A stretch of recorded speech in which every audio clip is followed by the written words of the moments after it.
The stars stretched endlessly before the survey fleet, a glittering ocean of light, each point a world, a possibility. The human crew aboard the Dauntless had seen many wonders since leaving Earth, but nothing prepared them for what they were about to discover. It began with a small anomaly, a faint signal embedded in the transmission of an alien trade station orbiting a distant star. At first, the signal seemed like static, the kind of interference that space probes often picked up. But when Lieutenant Cara Mendez adjusted the spectrum filters, she froze in place. Her eyes widened, and she whispered to no one in particular, This isn't random. What are we looking at? Humans haven't traveled beyond this sector yet. We haven't colonized anything outside the Sol system. Are you sure it's not a coincidence? Humanity had always considered itself a young species in a vast, indifferent galaxy. The thought that humans existed elsewhere, without their knowledge, was unimaginable. The first days after the discovery were filled with questions. Every message, every data packet they intercepted seemed to confirm the impossible. Humans existed in multiple star systems, integrated into alien societies as if they had always been there. Not as visitors, not as explorers, but as laborers, caretakers, technicians, and advisors. They had names, roles, even legal records, officially cataloged by alien governments. Doctor. Layla Anwar, the ship's xenologist, studied the data with a mix of fascination and dread. They were taken long before we developed interstellar travel, she said. We're talking hundreds of years ago. They could not have left Earth willingly, and somehow our own history erased them. We never noticed. We never knew. Captain Hart called a meeting of the fleet's senior officers. They gathered around the central holodable, the blue light reflecting off their tense faces. We are facing a situation unlike anything in human history, he said. We've found humans, but not our own. They've lived elsewhere in alien systems, and they are cataloged as property. The question is, what do we do now? Anwar spoke first. We need to learn more. We need to observe, understand their lives, their societies, how they've survived. We can't make assumptions based on our own history. But if we approach this right, carefully, maybe we can make contact without causing harm. On others, they were part of agricultural or industrial systems, their expertise making life easier for alien societies. Everywhere there was a common thread. The humans remembered who they were. They spoke Terran languages, preserved stories, and kept records of Earth culture. Somehow, through generations of separation, they had retained the essence of humanity. For the crew observing from orbit, it was a revelation. Humanity had not merely survived, it had endured. And endurance, they realized, was far more remarkable than conquest or colonization. On one particular world, a city glittered beneath a green sky, its towers rising like crystalline trees. Sensors detected thousands of humans moving through the streets. The humans wore uniforms that marked their work but also displayed a subtle pride. They taught, repaired, built, and guided alien citizens. Cara Mendez watched them, her chest tightening with an emotion she didn't fully understand. They're thriving, she said softly. Dr. Anwar nodded. Thriving and yet restrained. Notice how they never carry weapons. No one here is armed. Yet they are indispensable.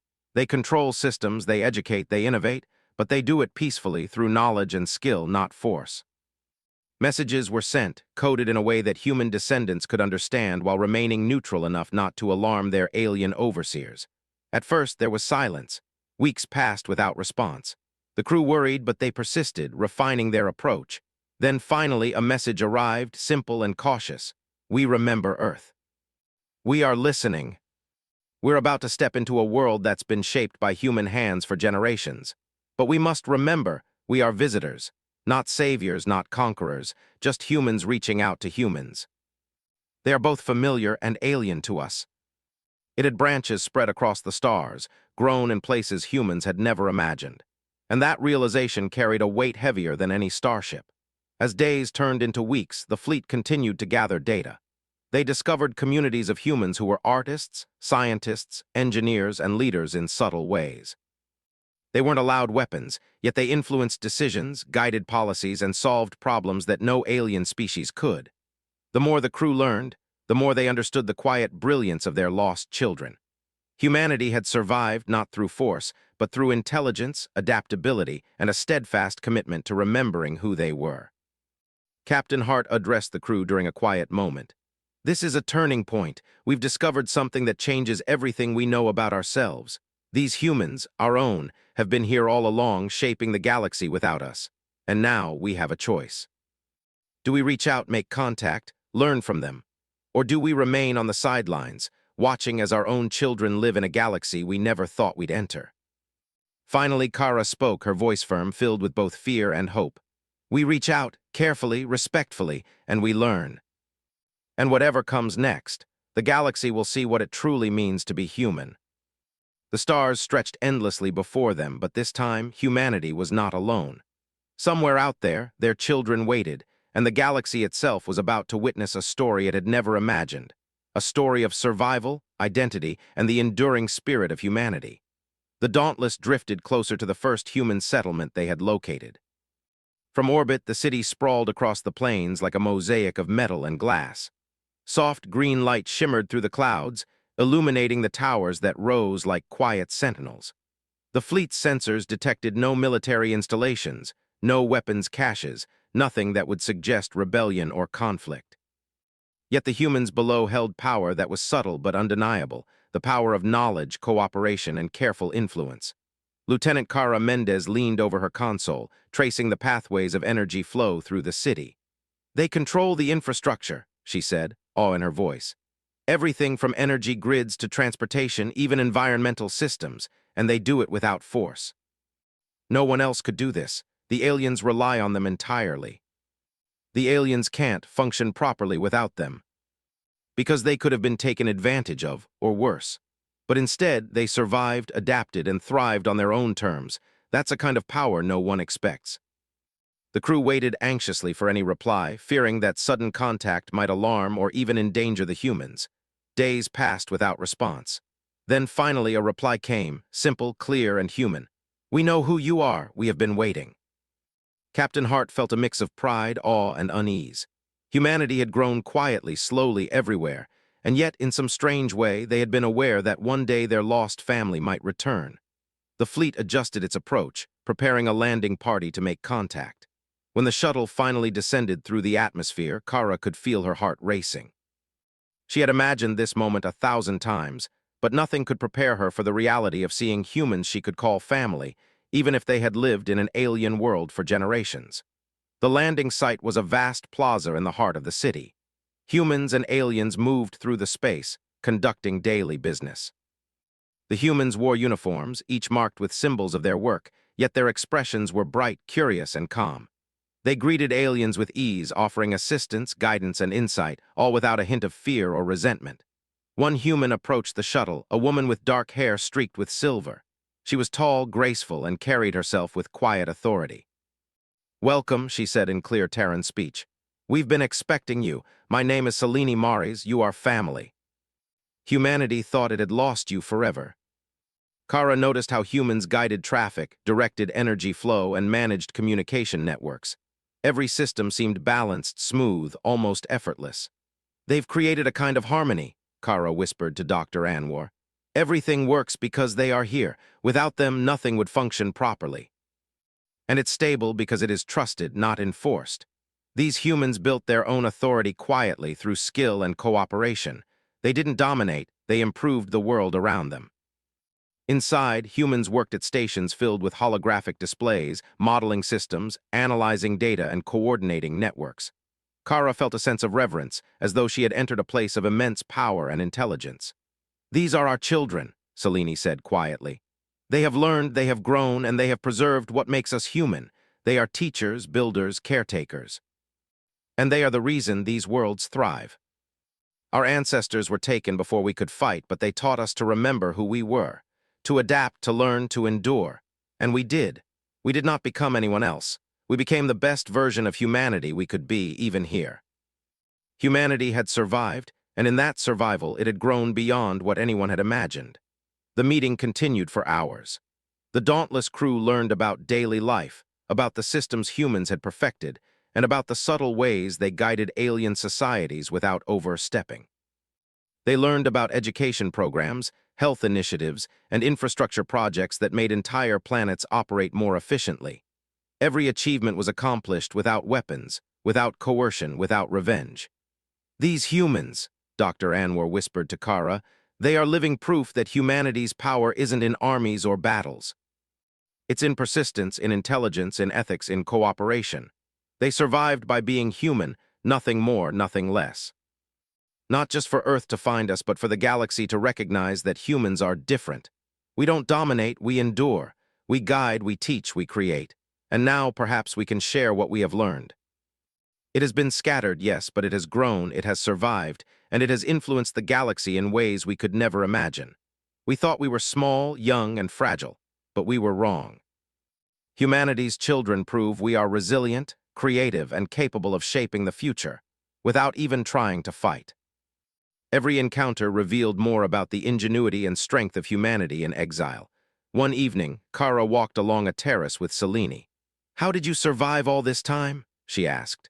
"Without Earth, without weapons, without support." "We could have rebelled, we could have fought, but we chose a different path. We chose to endure, to learn, to become indispensable. And in that, we found freedom." Instead, they had defined themselves, and in doing so, had quietly changed the galaxy. Captain Hart gathered the crew one last time before leaving the city to continue their journey to other human settlements. "We have seen something extraordinary," he said. "Our children have survived in ways we never imagined. And they have taught us an important lesson. Humanity's strength is not measured in power or weapons, but in our ability to endure, adapt, and preserve what makes us human." Humanity had survived, scattered across the stars, and yet remained connected by something stronger than any chain: identity, memory, and the will to endure. The fleet continued its journey, moving from one human settlement to another, uncovering colonies that had grown quietly, each unique, each thriving in its own way. And with each discovery, the crew of the Dauntless understood more clearly. Humanity had been underestimated by the galaxy, but it had never been weak. Its children had proven that endurance, intelligence, and cooperation were more powerful than any weapon.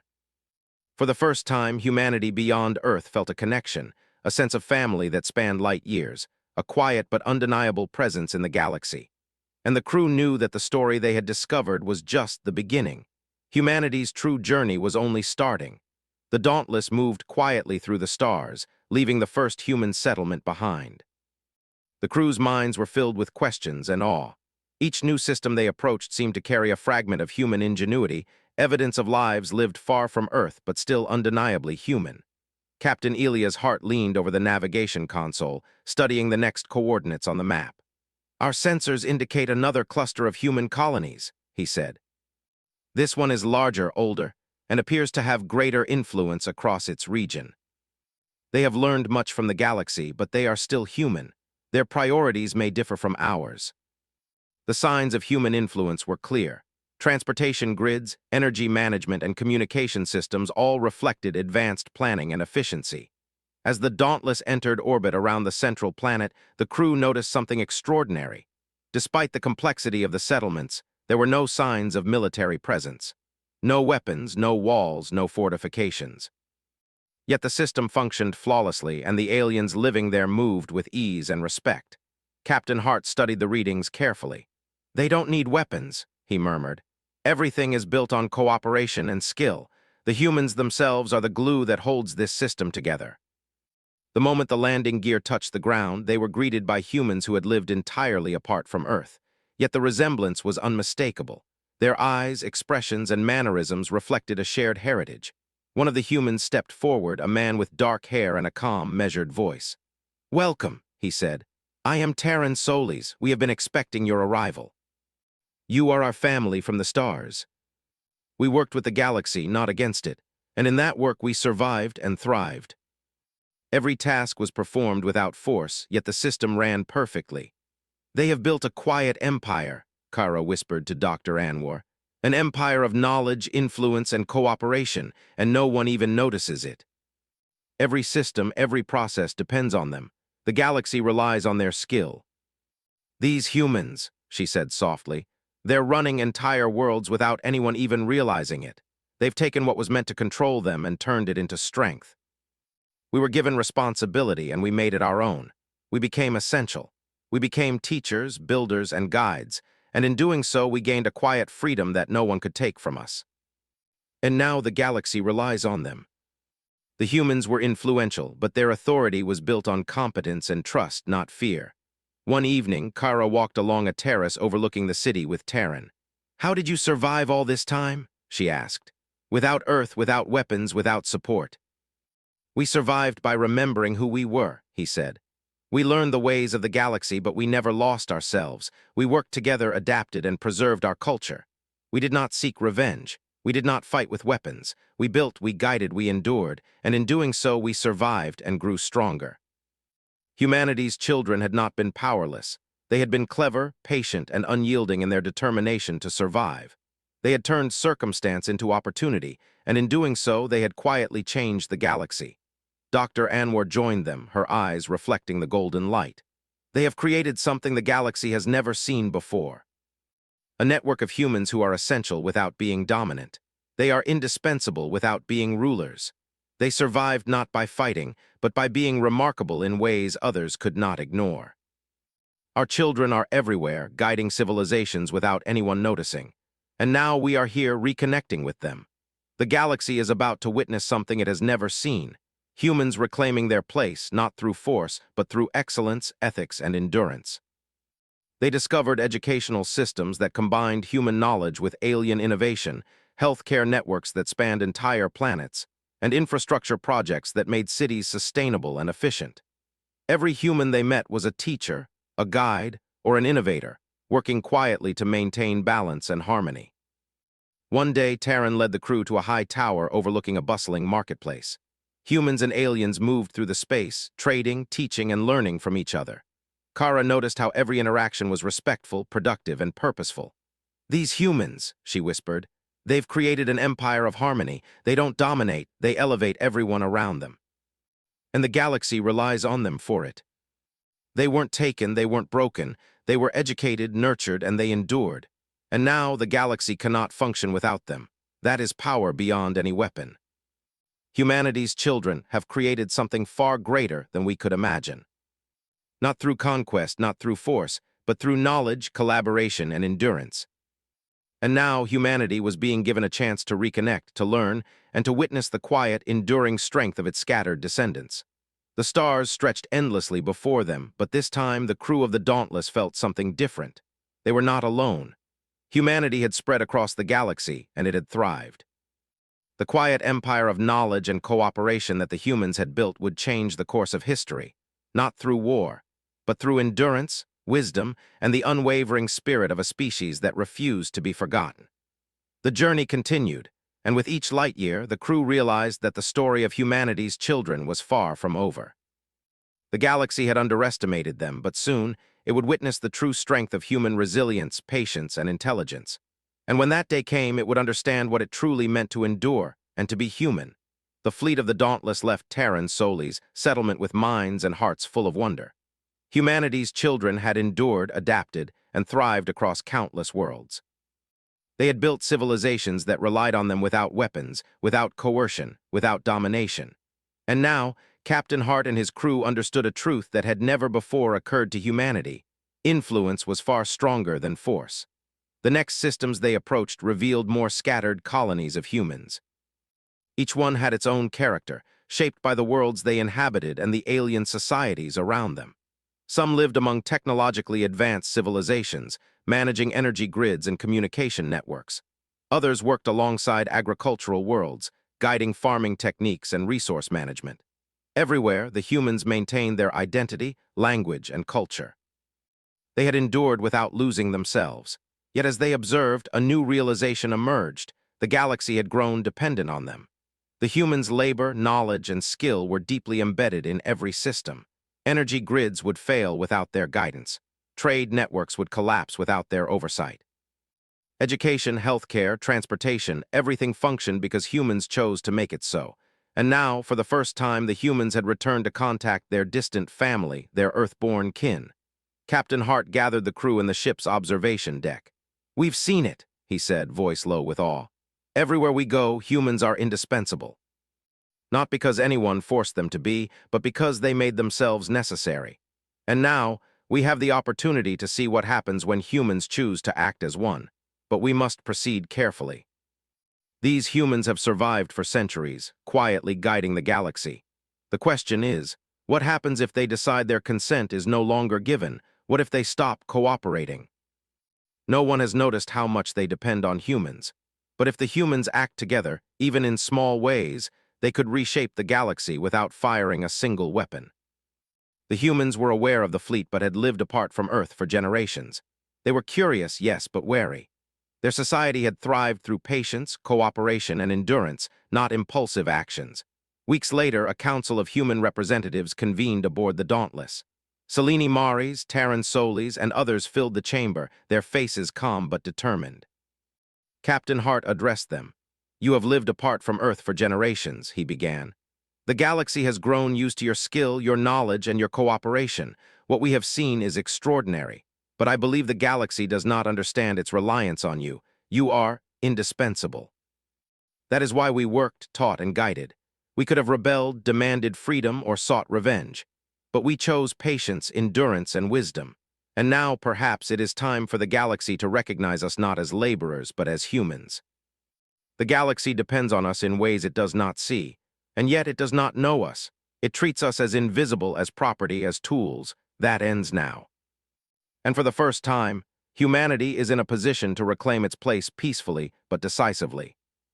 Communication networks paused for brief intervals. Transport schedules lagged.